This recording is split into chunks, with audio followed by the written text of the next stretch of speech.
Hey guys, welcome back to the channel. My name's Rory and today I want to talk to you about how to color grade the footage coming out of your Panasonic Lumix S5 Mark II or any of the other Panasonic Lumix S series cameras when shooting in V-Log.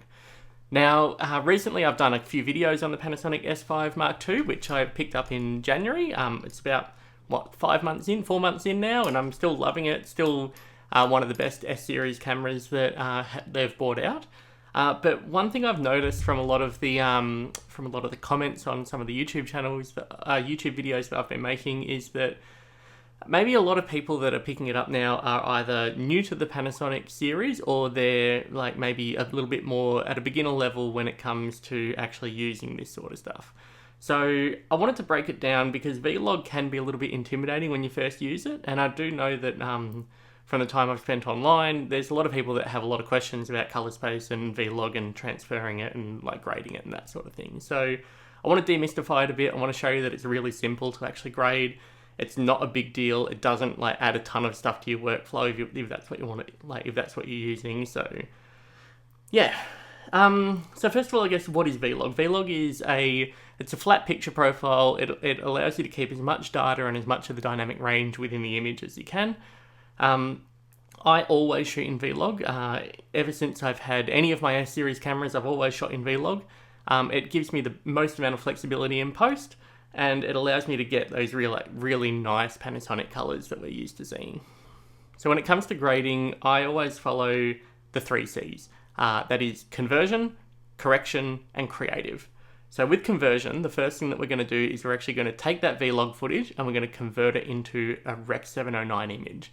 Now, Rec 709 is the color space that you are used to seeing, so on your TV and your phone and that sort of thing. So it has a lot of saturation, it's got a lot of contrast, and it just looks really pleasing.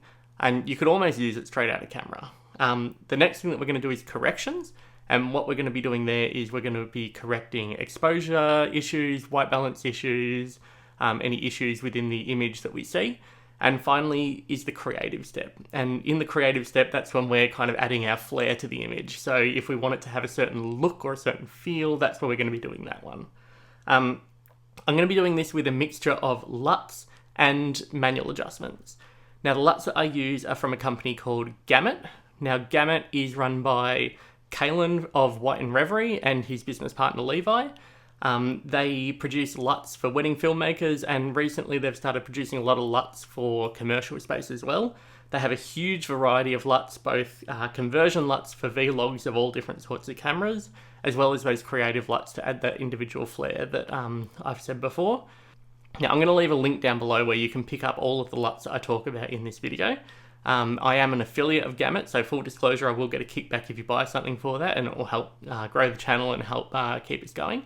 But I've only been an affiliate for them for about 6 months, and I've been using Gamut products for like literally years. Ever since I've had the GH5, I've been using the Gamut conversion Luts and a lot of the Gamut Luts. And even before Kalen had Gamut, I was using White and Reverie Luts before he even had that company, and paying for them with my own money and buying them and that sort of thing. So I stand behind them. I use them in my professional workflow, and yeah, highly recommend them. The software that we're going to be doing the editing in is also Davinci Resolve. Couple of reasons why I've chosen to do it in Davinci Resolve. Number one is it's free, so the barrier of entry for people who are beginners to using photo and video and that sort of thing, the barrier of entry is very low. There is a studio version which has a lot more features, and if you're using it professionally, highly recommend that because it's great. But yeah, if you're just getting into it, then yeah, the barrier is extremely low. And it's really easy to kind of get your head around. The second reason is that I'm doing all of my own editing in Davinci Resolve now. I've moved away from Final Cut. I've still got a few projects on the go there, but pretty much end of this season, Final Cut's gone and it's entirely Davinci.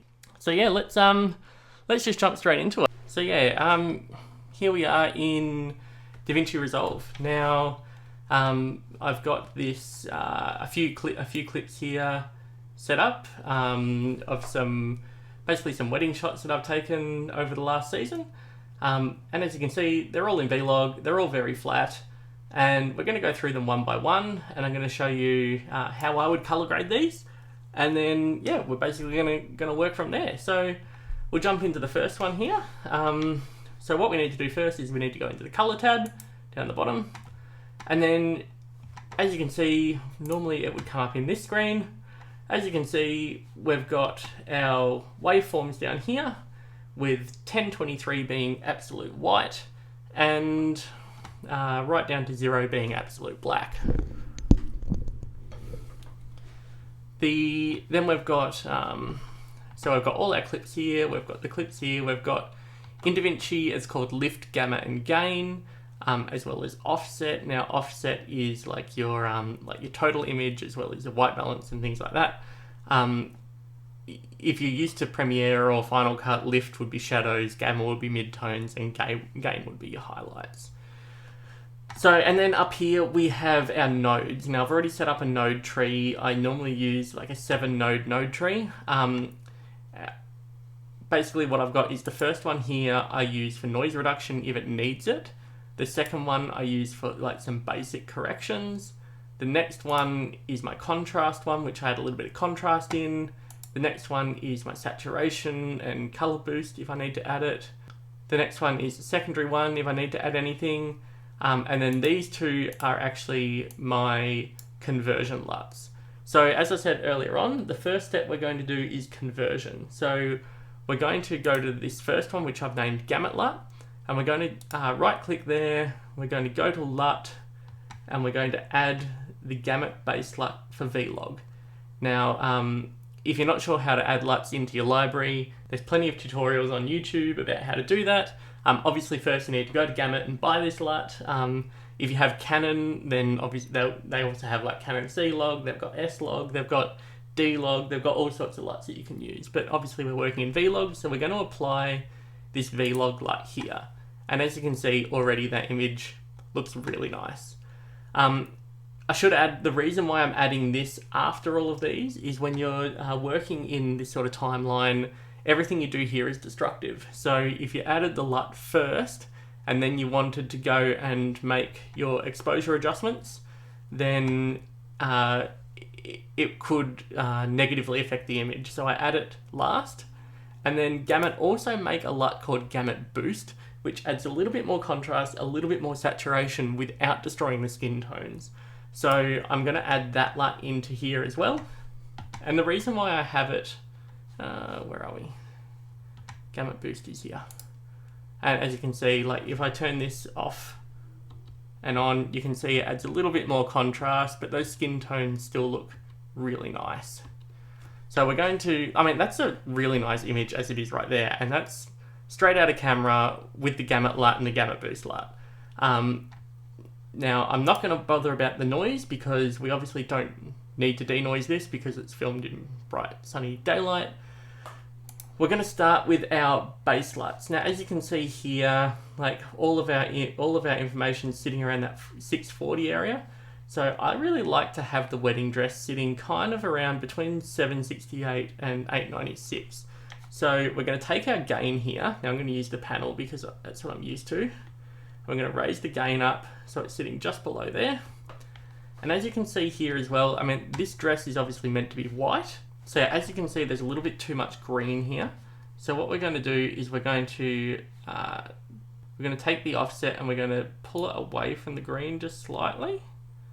And what that does, you can see it kind of balances them all out here. So that dress is now actually white.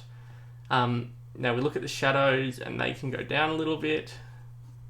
We don't want to crush the shadows down below 0 because as you can see, like we still want detail into the groom's suit. So we're going to leave that a little bit higher than 0.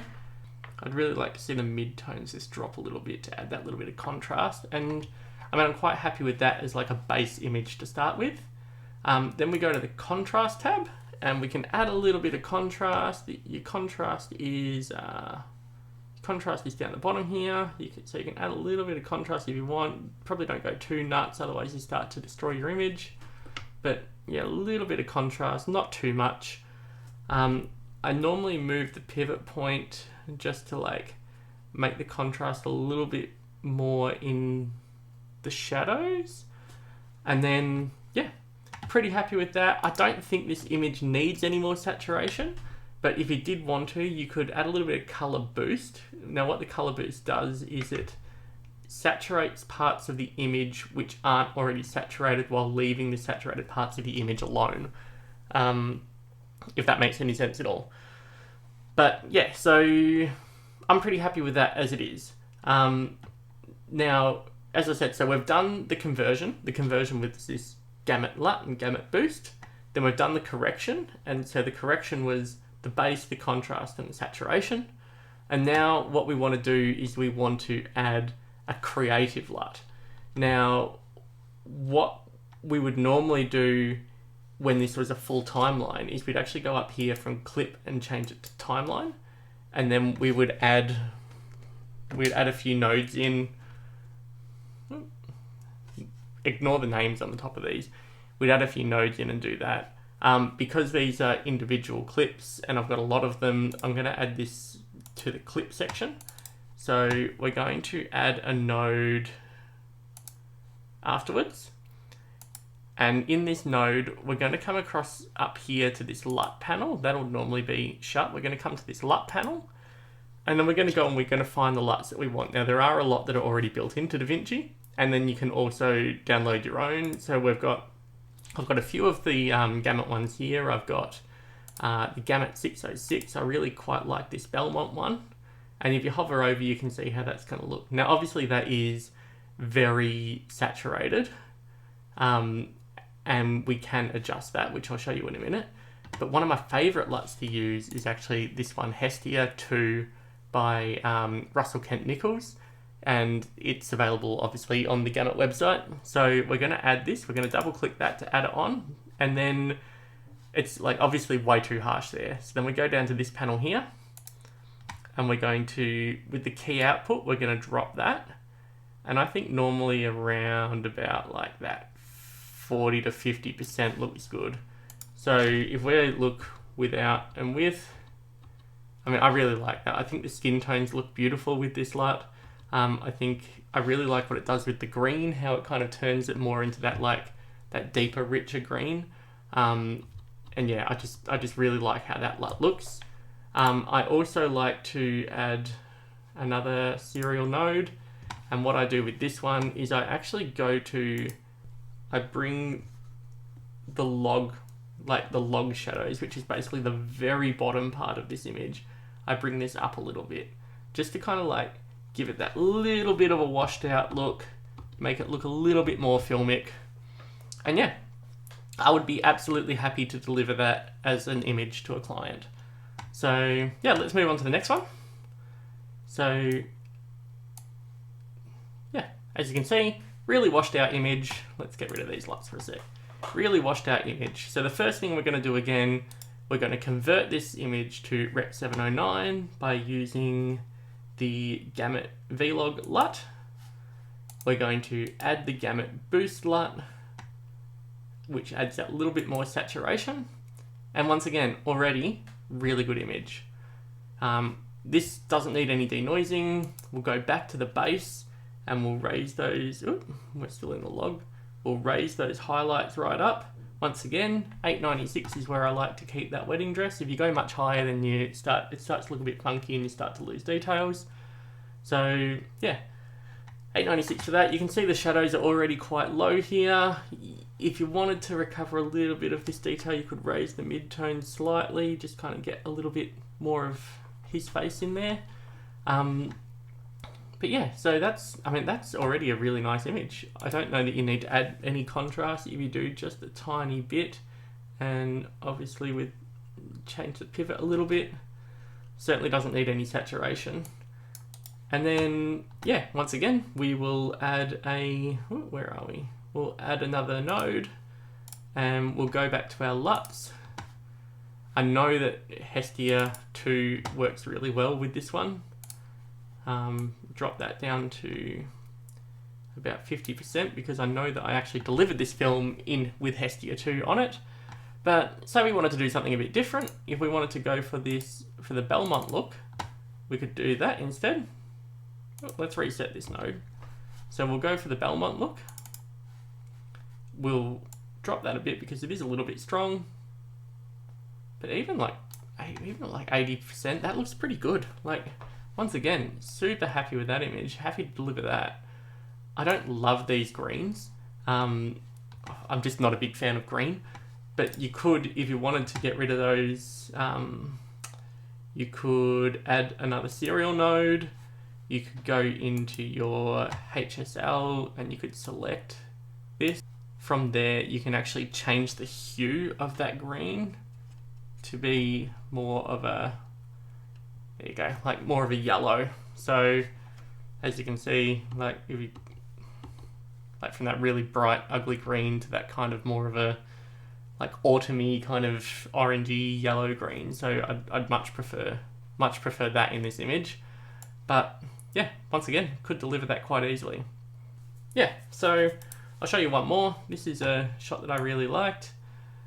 So we've got the sun coming in through here as it's starting to set, and we've got like this couple with like these nice pinks all through the image. There's a bit of green. So yeah, this is a really it's a really dynamic shot. There's a lot of different lighting in it. There's a lot of different colors in it. So once again, we'll convert the image first. We'll go to LUT. We'll convert it to V-log because it was shot in V-log. And then we'll go to gamut boost and we'll add that gamut boost in. Where are we?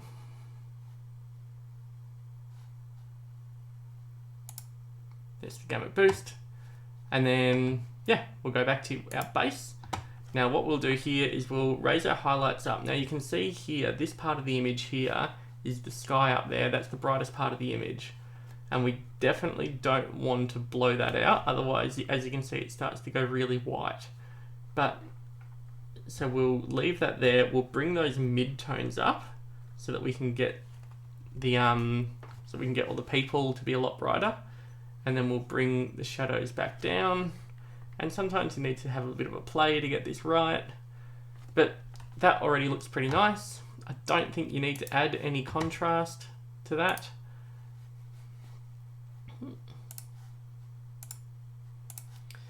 Don't need to add any contrast to that, but if you wanted to, you could add a little bit, but you don't really need anything. Saturation, I don't think you need. I don't think you need to make any more adjustments beyond that. Unless you wanted to bring those highlights back just a little bit, just because of her hair. And then, yeah, from there, it's just, again, adding another serial node. So we'll go with a different LUT this time. Let's go with the kinetic. Now these kinetic LUTs are actually designed to be used on more commercial gigs rather than weddings, but you could use them. Like there's no, I mean, that's obviously way too strong, but let's bring that back and see how that looks. If you needed to bring it down to like even at like 20%, that just adds that little bit of warmth to the image. And then obviously, I mean, from here you can go nuts. You can go as much as your heart desires. So if you wanted to add another node, and if you wanted to bring some of the some more orange into the highlights, and you can kind of in your gain, you can grab that and start to move that towards the orange. If you wanted to like bring more blues into the shadows, you could do that. Like you can really go like as much or as little as you want when it comes to color grading this footage. But the main thing to take out of it is that once you convert that footage into the V-log to Rec 709 color space, it makes what you do with the footage so much easier to do. So yeah, that's obviously a bit of a long one today. I hope you found it useful. If you did, please give it a thumbs up and give it a like. It really helps to grow the channel and help to support it. If you're looking to pick up those LUTs, the link's in the description down below. I would highly recommend checking them out. There's a huge variety of LUTs. I don't even have all of them, but definitely recommend using them if you're going to be color grading. And yeah, if you have any questions or you want me to make another video on anything else Panasonic related, just leave it in the comments down below and I'll be sure to try to get to it if I get time. I'm going to be trying to make more videos going forwards, especially now that the wedding season's finished, and I'm going to have a lot more time to be able to do that for you guys. So yeah, thanks so much for watching. I hope you guys enjoyed it, and I'll catch you in the next video. Bye!